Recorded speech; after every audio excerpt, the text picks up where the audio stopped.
Hello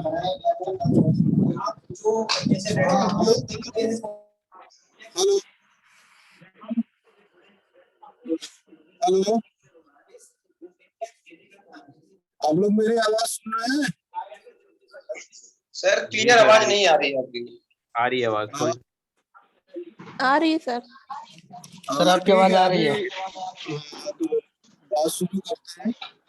कल जो है वो 3-4 स्टूडेंट्स आए थे ऑफलाइन क्लास का, हमने कुछ जिक्र किया था सिलेबस के बारे में, तो इस बार आपको पढ़ना है। सिलेबस तो आप लोगों को पता ही होगा,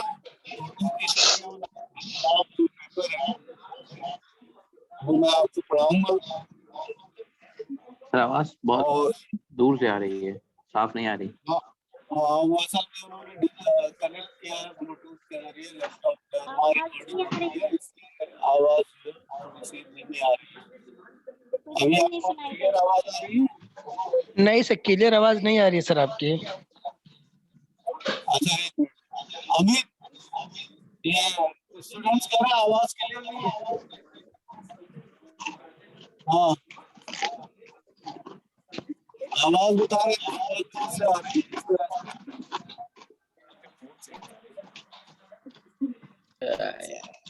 नहीं जब ऐसा कोई सिस्टम है तो किसी से पढ़ाते हैं।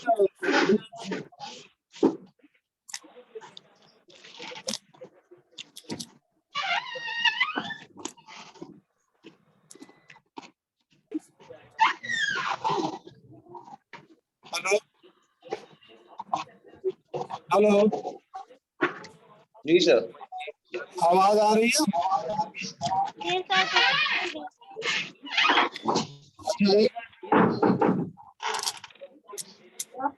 अब सर क्लियर नहीं आ रही है सर आवाज। क्लियर नहीं आ रही है? जो मैं बोल रहा हूँ वो समझ पा रहे हो कि नहीं? नहीं सर। कह रहे नहीं आ रही भाई आवाज। सर अब अब आ रही हमको आ है। रही है। हाँ हमको हेलो, तो साफ आ रही है। आवाज आ रही है ना? सर आ रही है। हमजा मेरी आवाज सुन रहे हो? जी सर। अच्छा ठीक है, ऐसा है कि आप लोग सुनिए, अब मैं बोल रहा हूँ, अब जिन लोगों तक आवाज जाएगी वो सुनेंगे। कहाँ पे? वहां से भी होगा? अच्छा वहां कोई बैठा हुआ है क्या? वहां कोई है? अरे तो डिस्टर्ब होगा ना। ऐसा है कि जो भी आवाज आ रही है, जितना भी आ रही है, वो आप लोग अब सुनिए। क्या करेंगे, ये ऑनलाइन मोड के बहुत सारे मसाइल हैं, उनमें से एक मसला ये भी है कि अगर नेटवर्क प्रॉपर ना हो तो थोड़ा बहुत सुनने में दिक्कत होती है। बगल में कौन सी जी बहुत हाँ, खैर वो मसला हम हल भी नहीं कर सकते। हमारे पास जो रिसोर्सेज हैं उन्हीं में रह के हमें काम करना है। बात ये हो रही थी कि जो पेपर हमें पढ़ना है वो 4 यूनिट्स पर मुश्तमिल है, और 3 यूनिट जो है उसमें शेरी असनाफ है और 1 यूनिट जो है उसमें नसरी असनाफ है। वो असनाफ इस पेपर में शामिल की गई है जो आमतौर से जब हम शेर व अदब का जिक्र करते हैं तो उनका तस्करा बहुत कम होता है, क्योंकि शायरी के ज़ैल में जब हम गुफ्तगू करते हैं तो ज़्यादातर गज़ल, कसीदा, मसनवी, मरसिया इन्हीं असनाफ के इर्द गिर्द हमारी गुफ्तगू होती है। इसी तरह से जब हम नसरी असनाफ का जिक्र करते हैं तो अगर हम बिल्कुल कदीम अपने नसरी सरमाए से बात शुरू करें कि दास्तान, उसके बाद नावल, अफसाना और कुछ वो गैर अफसानवी नसरी असनाफ जो जदीद ज़माने में बहुत मकबूल नहीं, उनमें मसलन जो है वो सफरनामा है, रिपोर्टाज है, खाका है, मकतूब है। इन सब के अलावा बाज़ असनाफ ऐसी हैं जो अदब के दामन को वसअत अता करती हैं और अदीब या शायर के लिए वो सहूलत अता करती हैं जिसके ज़रिए वो अपने अफकार व ख़यालात के इजहार का वो रास्ता या वसीला इख्तियार कर सके, जिससे उसे अपने ख़याल की तरसील में कुछ आसानी मैसर आए और वो जो कुछ कहना चाह रहा है वो चाहे शेर की शक्ल में कहे या किसी नसरी तहरीर की शक्ल में कहे, तो उसमें ये ना हो कि वो महज चंद असनाफ तक महदूद रहे और उस महदूदियत का असर उसके तख्लीकियत पर पड़े। तो इस वजह से अदब में ऐसी असनाफ शामिल की गई जो तख्लीकी सतह पर किसी साहिब कलम को बाज़ मामलात में कुछ सहूलतें और आसानियाँ फराहम करती हैं। ये मामलात फ़िक्री सतह पर भी हो सकते हैं और फ़नी सतह पर भी हो सकते हैं। हम इस सिलेबस के तहत या इस पेपर में जो है उन्हीं असनाफ का मुताला करेंगे जो मकबूल आम शेरी और नसरी असनाफ के अलावा अदब में शामिल है और जिनकी वजह से अदब का सरमाया खासा जो है वो सरवतमंद नज़र आता है। देखिए, सबसे पहले तो हमें इस पहलू पर या इस नुक्ते पे गौर करना चाहिए कि जो शेरी या नसरी असनाफ हमारे सिलेबस में शामिल हैं वो उर्दू की उन मकबूल और शेरी या नसरी असनाफ से किस सतह पर मुख्तलिफ हैं और इस इख्तिलाफ के सबब किसी शायर या नस्र निगार को क्या सहूलतें मैसर आती हैं फ़नी सतह पर और फ़िक्री सतह पर। जैसा कि आप सब जानते हैं कि शायरी में सिन्फ की जो दर्जाबंदी हुई है वो मौजू और हैयत की बुनियाद पे हुई है। बाज़ असनाफ ऐसी हैं जो अपनी मौजू के हवाले से अपनी शनाख्त रखती हैं और बाज़ असनाफ ऐसी हैं जो हैयत की बिना पर पहचानी जाती हैं। मसलन मसनवी वो सिन्फ है जो अपने मौजू की बिना पर पहचानी जाती है, या मरसिया वो सिन्फ है जो अपने मौजू के हवाले से पहचाना जाता है। कसीदा भी इसी तरह से जो है मौजूई सिन्फ में शामिल है। इसके अलावा जैसे मसलन अगर हम गज़ल की बात करें तो गज़ल में चूँकि मौज़ूआत कोई जो है महदूद नहीं होते या मौज़ूआत पे इस तरह का कोई जो है इस तरह की पाबंदी नहीं होती कि जैसे कसीदे में है कि कसीदे में कसीदा निगार शायर जो है या तो किसी की मदह करेगा या किसी पर तनकीद करेगा, तनकीस करेगा। तो एक तो मदहिया कसायद हो गए, दूसरे हजविया कसायद हो गए, और इस तरह से मौजू की कोई तखसीस जो है चूँकि गज़ल के साथ है नहीं, तो इसकी शनाख्त हम हैयत की बुनियाद पर करते हैं। अगर हम दुनिया की मुख्तलिफ ज़बानों के अदब का मुताला करें तो हमें ये पता चलता है कि इन ज़बानों के अदब का जो दौरे आगाज़ रहा है, जो बिल्कुल स्टार्टिंग पॉइंट रहा है, वहाँ असनाफ की दर्जाबंदी इस तरीके से नहीं नज़र आती है।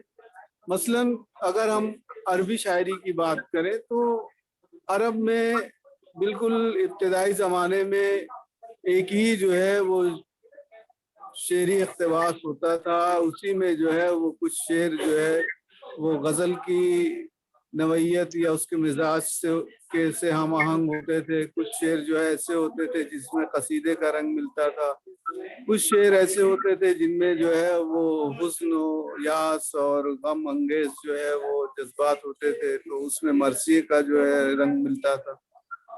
लेकिन जैसे जैसे زمانہ ترقی کرتا گیا، ظاہر ہے کہ ادب میں بھی جو ہے ارتقاء کے مختلف مراحل جو ہے آتے رہے، اور پھر ایک وقت ایسا آیا کہ یہ ضرورت محسوس ہوئی کہ جو مختلف طریقے وجود میں آئے ہیں اظہار کے، وہ چاہے نثر میں ہو یا شعر میں ہو، ان کی شناخت کے لیے کچھ ایسے اصول مرتب کیے جائیں جن اصولوں کو مد نظر رکھتے ہوئے ہم کسی شعری یا نثری ادب پارے کے متعلق یہ فیصلہ کہ یہ شعری تخلیق کس صنف سے تعلق رکھتی ہے یا کس صنف میں اس کا شمار ہوتا ہے، یا کوئی نثری جو ہے وہ تحریر یہ کس صنف سے تعلق رکھتی ہے۔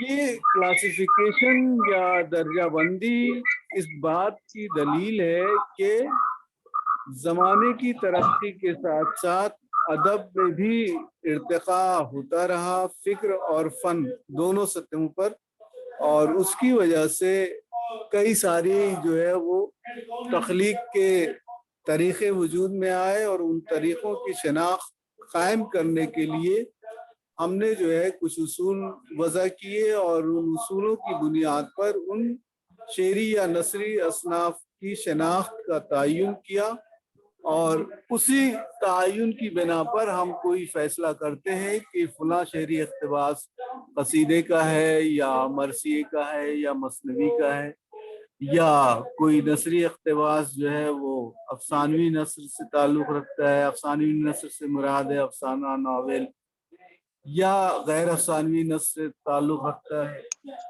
تو ادب کی مختلف اصناف کی درجہ بندی جو ہے وہ اس بات کی طرف اشارہ کرتی ہے کہ ابتدا میں جس طرح سے انسانی زندگی بہت سادہ اور آسان تھی، تو اس زندگی سے متعلق جذبات و خیالات کے اظہار کا طریقہ بھی جو ہے وہ قدرے آسان تھا آج کی بنسبت، لیکن جیسے جیسے زمانہ ترقی کرتا گیا، انسان جو ہے اپنے افکار و خیالات کی بنا پر مختلف اور گوناگون مراحل اور مسائل سے دوچار ہوتا گیا، اور اس کے مشاہدے اور تجربے میں وسعت پیدا ہوتی گئی، تو یہ تجربے اور مشاہدے کی وسعت اسے تحریک عطا کرتی گئی کہ وہ صرف کسی ایک جو ہے طریقہ اظہار کا پابند نہ ہو، بلکہ ادب کے ذیل میں وہ ایسی کوششیں کرے کہ اپنے جذبات و خیالات کے اظہار کو مختلف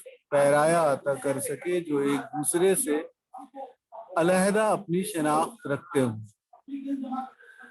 یہ بات تو ہر کسی کو پتہ ہی ہے کہ دنیا کی تمام زبانوں کے ادب میں شعر پہلے وجود میں آیا اور نثر ہم جو ہے اس کے بعد دیکھتے ہیں، لیکن آج کے زمانے میں ظاہر ہے کہ شعر اور نثر دونوں کو یکساں مقبولیت حاصل ہے، تو اس بنا پر یہ پیپر آپ کا ڈیزائن کیا گیا ہے کہ اس پیپر کے تحت آپ اردو کی ان شعری اور نثری اصناف سے واقفیت حاصل کر سکیں جو عام طور سے ہماری روزمرہ کی تدریس یا ادبی گفتگو میں جو ہے وہ بار بار جن کا ذکر نہیں ہوتا، بلکہ بعض مخصوص موقعوں پر جو ہے ان کا ذکر ہوتا ہے یا ان کے حوالے دیے جاتے ہیں۔ تو اس طرح سے ہم اس پیپر میں یہ دیکھیں گے کہ جو غزل، قصیدہ اور مثنوی، مرثیہ جیسی اصناف ہیں، ان کے علاوہ اور کون سی اصناف ہماری شاعری میں رائج رہی، اور ان کے رائج رہنے کا جو ایک سلسلہ ہے وہ کس طرح سے درجہ بدرجہ جو ہے وہ ترقی اور ارتقاء کی منزلیں طے کرتا رہا۔ اس سلسلے میں پہلے یونٹ میں جو کچھ دو چار شعری اصناف ہیں، ان میں جو ہے ایک حمد ہے، نعت ہے، شعر آشوب ہے اور 12 ماسہ ہے۔ یہ چاروں اصناف ایسی ہیں جن کی شناخت جو ہے وہ موضوع کی بنیاد پہ ہوتی ہے۔ مثلاً حمد میں شاعر جو ہے وہ خدائے متعال की जो है वो हम्द तौसीफ करता है, अपनी आजिज़ी और इनकिसारी का इजहार करता है, उसकी बेपाया कुदरत और इस बेपाया कुदरत के जो मज़ाहिर इस रोए ज़मीन पर नज़र आते हैं उनकी तारीफ व तौसीफ करता है। इसी तरह से नात में जो है पैगम्बर इस्लाम की मदह सताइश की जाती है, उनके औसाफ और उनके आला किरदार और अखलाक की तारीफ व तौसीफ की जाती है। शहर आशूब वो शायरी की वो सिंफ है जिसमें किसी दौर या किसी अहद में किसी मखसूस माशरे या किसी मखसूस मुल्क के हालात, वो हालात जिनकी वजह से आवाम की ज़िंदगी में मुख्तलिफ किस्म के मसाइल पैदा हुए, इन मसाइल का ताल्लुक किसी कहीं कहीं जो है सिर्फ आवाम तक है और कहीं उस तबके से है जो हुक्मरान तबका होता है। चूँकि ज़माने की तब्दीली के साथ साथ निज़ाम हुकूमत में तब्दीली आती रहती है, तो जाहिर है कि इस तबके का मिजाज और इसका अंदाज भी बदलता रहता है, लेकिन क्योंकि आवाम और इक़्तिदार के दरमियान एक ताल्लुक़ होता है, तो शहर आशूब में उन मसाइल की तर्जुमानी की जाती है जो या तो इक़्तिदार के हवाले से या आवाम के हवाले से तहजीब और मईशत और सकाफत के शोबों में मुख्तलिफ तरह के जो है वो मसाइल के पैदा होने का सबब होते हैं। इसी तरह से बारहमासा जो है वो बुनियादी तौर पर हिंदी शायरी से ताल्लुक़ रखने वाली शायरी की एक सिंफ है, और जैसा कि हिंदी शायरी में ये एक रिवायत रही है कि इसमें इश्क का इजहार अमूमन जो है वो औरत की तरफ से होता है, यानी यहाँ आशिक का किरदार जो है वो औरत अदा करती है और मर्द जो है वो उसके लिए माशूक होता है। बारहमासा में हिंदी शायरों ने साल के जो 12 महीने होते हैं हिंदी नामों के एतबार से, उन महीनों के मुनासबत से किसी फिराक ज़दा या हिज्र की मारी हुई औरत के वो जज्बात बयान किए हैं जो हर महीने के बदलते मौसम के मुनासबत से उसकी शख्सियत पर तारी होते हैं, और चूँकि ऐसे मौसम में उसका जो महबूब है वो उससे दूर होता है, तो ये हिज्र या फिराक किस तरह से उसे जो है मौसम के असरात और किसी खास जो है मौसम की कैफियत से उसके दिल पर किस तरह से असरअंदाज होता है। ये चार जो असनाफ आपकी पहली यूनिट में शामिल है, इसका हम जो है वो कदर तफसीली मुताला करेंगे। हम कोशिश ये करेंगे कि हमें पता हो सके कि हमारी अदब की तारीख में इन असनाफ के राइज होने का क्या दौर रहा और किस तरह से इनमें जो है दर्जा बदर्जा तरक्की होती रही, वो चाहे अफकार व ख्यालात की बुनियाद पे हो या फ़न की सतह पर हो। तो ये हमारा मुताला जो है पहली यूनिट में इन असनाफ के तहत होगा, और इसी तरह से दूसरी, तीसरी और चौथी यूनिट्स में जो शेरी या नसरी असनाफ शामिल हैं, हम कोशिश ये करेंगे कि उनकी मुख्तसर सी तारीख और उनके आगाज़ और इर्तिक़ा के मुख्तलिफ मराहिल से आपकी वाक़फ़ियत हो, ताकि आपके सामने एक ये मंजरनामा वाज़े हो सके कि हमारी शायरी या नस्र में जो मकबूल असनाफ हैं उनके अलावा और कौन कौन सी शेरी व नसरी असनाफ हैं जो अदब का हिस्सा हैं और जिन पर मुख्तलिफ शायरों ने मुख्तलिफ दौर में अपने अपने तौर पर तबा आज़माई की और इन असनाफ को जो है एक मखसूस शनाख्त अता करने की कोशिश की, इनको मकबूल बनाने की कोशिश की। ये हमारे मुताले का जो है वो एक तरीका होगा। इसमें सबसे पहले अगर हम जिक्र करें कि हम जाहिर है कि हम आप लोग पढ़ते आए हैं और वाकिफ भी हैं कि हम वो शायरी की वो सिंफ होती है जिसमें शायर जो है वो खालिके कायनात की तारीफ और इसकी मदह करता है। ये اگر ہم ادب سے تھوڑا سا الگ ہٹ کر انسانی تہذیب و تمدن کے حوالے سے بات کریں تو ہم یہ دیکھتے ہیں کہ ابتدا سے ہی انسانی معاشرے میں ایک طرح سے یہ طریقہ رائج رہا ہے. وہ معاشرہ خواہ کسی بھی جو ہے مذہب کا ہو یا کسی بھی مکتب فکر کے ماننے والے لوگ ہوں، انہوں نے ہمیشہ جو لوگ خدا کی ذات میں یقین رکھتے ہیں، جنہیں خالق کائنات کی قدرت پر مکمل یقین ہے، انہوں نے کسی نہ کسی طور سے اگر ان کے اندر تخلیقیت ہے یا تخلیقی صلاحیت ہے تو وہ انہوں نے جو ہے اس کی مدح و ستائش میں اپنے جذبات اور خیالات ظاہر کیے ہیں. اس سلسلے میں اگر ہم اپنے ملک کی مثال دیں تو یہاں پر جو ہندو مذہب میں چاروں وید رائج ہیں، ان ویدوں میں جو ہے جو بھی منتر یا شلوک لکھے گئے ہیں ان میں ہم واضح طور پہ یہ دیکھ سکتے ہیں کہ ان میں خالق کائنات یا خدا کی تعریف مختلف جو ہے صورتوں میں ہمیں نظر آتی ہے. اسی طرح سے مختلف زبانوں میں ہم یہ دیکھتے ہیں، چاہے وہ عربی زبان ہو یا فارسی زبان ہو یا اردو ہو، کہ اس میں شعراء نے جو ہے وہ ہم لکھی ہے اور یہ سلسلہ بالکل ابتدا سے ہی ہمیں نظر آتا ہے. اگر ہم باقاعدہ طور پر جہاں سے اردو ادب کی تاریخ کا آغاز ہوتا ہے، جسے ہم دکنی دور کہتے ہیں، اگر وہیں سے ہم بات شروع کریں تو ہم یہ دیکھتے ہیں کہ اس زمانے کے جتنے شاعر رہے انہوں نے اگرچہ مختلف اصناف پر طبع آزمائی کی، لیکن انہوں نے ہم بھی جو ہے لکھی ہے. اور آپ نے دکنی شعراء کی مختلف تخلیقات اگر پڑھی ہوں، اور چونکہ اس میں سے بعض آپ کے کورس میں بھی شامل نہیں ہیں، تو آپ نے یہ دیکھا ہوگا کہ دکن کے مثنوی نگاروں نے، اور چونکہ مثنوی دکن میں ایک بڑی مقبول عام صنف رہی ہے، بیشتر شعراء نے اس صنف پر طبع آزمائی کی ہے. تو ہم یہ دیکھتے ہیں کہ مثنوی میں اصل قصہ شروع ہونے سے پہلے کچھ ایسی چیزیں جو ہے وہ شامل کی جاتی ہیں جن میں شاعر کبھی تو خدائے بزرگ و برتر کی مدد کرتا ہے، کبھی پیغمبر اسلام کی تعریف و ستائش کرتا ہے، کبھی مذہب سے وابستہ دیگر برگزیدہ شخصیات کی مدح و ثنا کرتا ہے، اور کبھی ان تمام شخصیات کے حوالے سے اپنی مراد اور اپنی آرزو اور اپنی تمنا کے برانے کی خواہش کرتا ہے.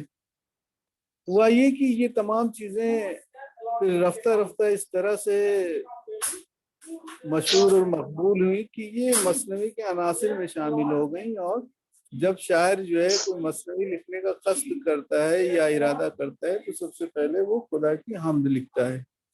اس حمد میں وہ اپنی عاجزی اور انکساری کا اظہار کرتا ہے اور خدا کی بے پایہ قدرت کی تعریف و ستائش کرتا ہے. اس میں خدا کے جو اسماء حسنہ ہیں ان کی مناسبت سے جو ہے وہ جو مختلف صفات ان اسماء حسنہ سے منسوب ہیں، کہیں تو ان کا تفصیل سے ذکر ہوتا ہے اور کہیں اجمالی طور پر جو ہے ان کے بارے میں شاعر جو ہے حمد میں اظہار خیال کرتا ہے. اور اس کے لیے اگرچہ بیشتر جو ہے وہی حیت اختیار کی جاتی ہے جو غزل کی حیت رہی ہے، یعنی ایک شعر ہوتا ہے، شعر میں 2 مصرعے ہوتے ہیں، اور پہلا جو شعر جسے مطلع کہتے ہیں اس کے دونوں مصرعے ہم قافیہ لطیف ہوتے ہیں. باقی جس طرح سے غزل میں جو ہے وہ فن کی پابندی ہوتی ہے، اسی طرح سے جو ہے اسی حیت میں بیشتر ہم لکھی گئی. لیکن یہ کوئی جو ہے وہ ضروری نہیں ہے کہ شاعر ہم جو ہے وہ اسی حیت میں لکھے. مختلف حیتوں کا استعمال کیا گیا ہے. جب ہم اس موضوع پہ تفصیل سے گفتگو کریں گے تو ہمارے مطالعے میں وہ چیزیں آئیں گی کہ کس طرح سے شعراء نے جو ہے وہ کبھی جو ہے وہ مربع کی حیت میں ہم لکھی ہے، کبھی مسدس کی حیت میں ہم لکھی ہے. تو ہم لکھنے کا جو سلسلہ ہے وہ ہم یہ دیکھتے ہیں کہ بالکل ابتدائی زمانے سے، جسے ہم اپنے ادب کا دور آغاز کہتے ہیں، وہیں سے ہمیں نظر آنے لگتا ہے. اور اس طرح سے ہم یہ بھی دیکھتے ہیں کہ نعت लिखने का जो मामला है वो भी बिल्कुल इब्तदाई ज़माने से जो है हमारे यहाँ मिलता है। शुअरा ने जो है इस मौजू पर भी अपनी तख्लीकी कुदरत और महारत का इजहार किया है, और बाकायदा हमारे यहाँ एक सिलसिला है कि दौर इब्तिदा से लेकर असर हाजिर तक शायरों ने मुख्तलिफ जाविये से जो है इस मौजू को तनव्वु और वसअत अता करने की कोशिश की है, और यही जो है इस सिंध के इर्तिकाई सफ़र का जो है वो मंजरनामा है। इसी तरह से शहर आशूब और बारामासा की भी रिवायत हमारे यहाँ मिलती है। हमारे यहाँ बारामासा के झैल में जो है एक बहुत मशहूर जो है वो विकट कहानी आप लोगों ने पढ़ी होगी अफजल पानीपती की। तो हम नेक्स्ट लेक्चर में, चूंकि अब ये वक्त जो है वो ख़त्म होने वाला है, तो हम नेक्स्ट लेक्चर में इस पे तफसील से गुफ्तगू करेंगे कि हमारे यहाँ हमद और नात का क्या जो है रिवाज रहा है, किस तरह से शुअरा ने इब्तदाई ज़माने से इन असनाफ पर जो है वो तबाह आजमाई की है, और इस शेरी सिंफ को मकबूल आम बनाने में उनकी क्या काविशें शामिल रही है।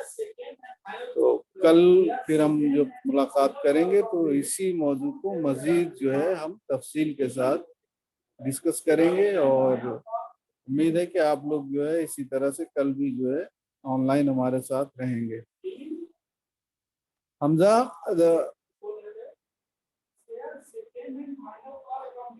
जी सर। स्क्रीन शॉट ले लिया है? जी ले लिया। ठीक है, तो मुझे सेंड कर देना। ठीक है और सर। कल फिर हम जो है इसी वक्त जो है इस लेक्चर में दोबारा हमारी मुलाकात होगी। ठीक है जी सर। ठीक।